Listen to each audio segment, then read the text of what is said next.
I am your ultimate nightmare, your reality of fear. I am the meanest, the baddest, the toughest. In fact, I cut myself shaving. Nice guy you're ever gonna meet. That was stupid. Roll the intro.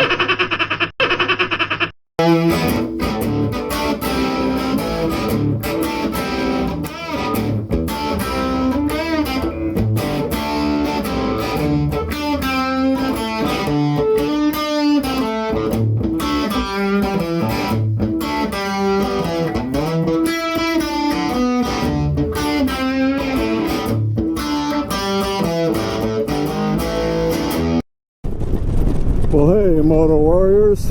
Today is February 14th here in the United States of America, so happy Valentine's Day. Of course, you won't be seeing this probably for another week or so never mind. But it's a nice and toasty, warm 34 degrees here in Tennessee. But the sun's out. And it's the first time we've seen the sunshine in quite a while. We had a bunch of rain that just kept coming down. Everything was flooded around here. And then the sun came out. I shot the one video I just, I posted for this, the other day, whatever. And it was the first sun we had for a couple of weeks.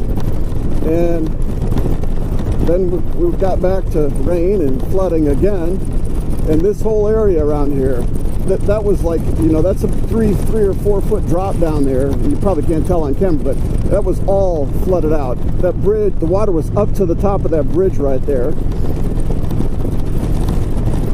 There was water all the way around here. Those drains there, if you could see those, they were filled with water.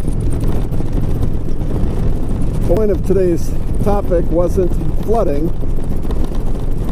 It was a response to a nice video that MotoKari did. I don't know, it was last week or week before, whatever it was. And she was talking about annoying sayings or words or whatever. And one of the things she was talking about is irregardless. And yeah, that's in the dictionary, but it's still a bad word. It's an inappropriate use of the word regardless. And what happens is that, now you got to understand, I'm a microbiologist. I'm not like some kind of wordsmith. But what happens is that people will use a word incorrectly for a very long time. As it becomes more commonplace to inappropriately use such words, ultimately they find themselves in the dictionary, because the dictionary people, Webster's and Oxford Dictionary and all the others, they want to sell dictionaries, right? So they have to make it like you need a new dictionary because there's new words. Well, they're not new words, they're just inappropriately used words. So they redefine the proper usage of certain words, and it got me thinking about little pet peeves of mine that people say and do, and some things that have found their way as being acceptable in the dictionary. And an example of that is the word myriad. The way that word has been used for a long time is, you would say it as an example in a sentence. You would say, there are myriad ways to accomplish this task. But people started saying there are a myriad of ways to accomplish this task, and it became so commonplace because people that were lacking understanding of how to appropriately use that word, the dictionary started including that one of its appropriate uses is there are a myriad of ways. Well, no, there are myriad ways.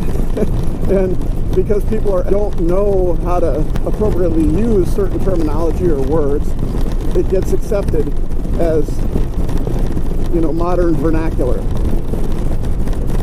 But the appropriate term for myriad is without a and of before and after the word. And that one just kind of rubs me the wrong way. We change dictionaries just because people lack the comprehension of proper word usage. And another one that is kind of a pet peeve, and it's not so much the word itself, it's how people say it. I hear a lot of people, and again, there's a lot of mountains here in Tennessee, right? And a lot of people say mountains, like Mao, like Chairman Mao or something, and ends, like E-N-Z, Mao ends. There is an N and a T in that word. It is not mountains, it's mountains, mountains. Listen, I live in Tennessee, and I know the proper way to say mountains. It is not mountains. And I'm just picking on you. If you say mountains, and you want to be my friend, that's cool. I am not going to judge you. I am just making fun and talking about things that are, mildly annoying. But another one that really gets me is when people say, I will give 110%. No, I'm sorry. You cannot give 110% of what you have. If people say, I'll give it my all. In fact, I'll give it 110%. Well, if you give everything you have to give, there is no more left to give. And everything you have to give is 100%. So if you gave truly 100%, you'd have nothing left. You couldn't give another 10% because you don't have it. I mean, if all I had was $100, let's say that's all I had. It's more like $10, but no, let's just say that we're talking about $100 and that's all I have. And then I tell you, I'm going to give you 110%. Well, I can't, because that means that I'm going to give you the 100 I have and $10 I don't have. And how am I going to give you something I don't have? You can't give more than you have. Another one that really gets me is when people say that, and I've had this conversation when I was a graduate student teaching at the university, teaching science labs at the university. I used to hear the students say this stuff all the time. They'd say stuff like, oh man, that guy was so funny, I literally died laughing. And I always look at him and say, no, I'm sorry. If you literally died while you were laughing, you would not be alive to tell me that you literally died laughing. You'd be dead. What you mean is you figuratively died laughing. Something that's literal means it actually took place. It happened. If you tell me that you read a book so long that your eyes literally fell out of their sockets, then you would be telling me that story with your eyeballs attached to your optic nerve dangling precariously on your cheekbones while you screamed in agony. So no, you didn't literally have your eyes fall out because you read so much. You figuratively, I don't know if you can tell, that's all water. This was up over the road, folks. But you figuratively died. See how close it is to the edge there? You figuratively died laughing. Well, I'm wearing his jeans, and the air temperature at 34. Look at, here's another area that was flooded just yesterday. You can see how close it is up to the edge of the road here. This was all flooded out. Anyway, so my legs are, I can feel the tingly cold, that numbing tingly cold on my legs. Because you figure at 34 degrees, the wind chill factor, what my body feels, is probably more like, I don't know, 10 degrees at 50, 55 miles an hour. And those are just some of the things that kind of annoy me when people use them. Oh, another thing that gets me too is, when I was young, back in my hippie days, that people would say cool. It's like, hey man, be cool. Or cool. It meant a variety of things. It filled in for a lot of different words. If you said you liked something, that's cool. If you wanted somebody to calm down, hey man, be cool. And so it was used for a number of different applications. And then over time, people wanted to come up with something new, so they started saying chill. Like, if somebody was just going to relax, they said chill. I'm like, okay, chill out. I get it. That's cool. Okay. Chill is acceptable. But then the one that really gets me is Frosty. Oh, that word is so annoying. When I hear people say Frosty, I just want to throw a ice cream cone in their face or something.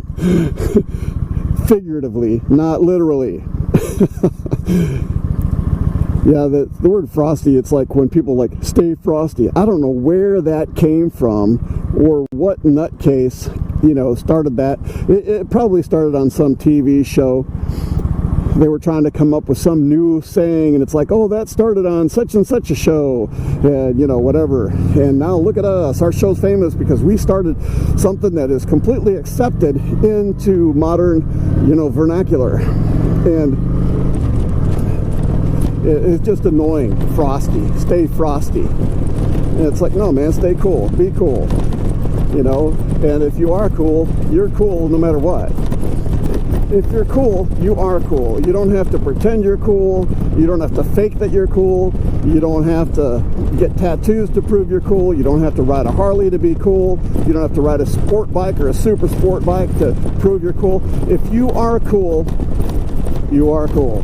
It won't matter how old you are or anything like that. If you're cool, you're cool.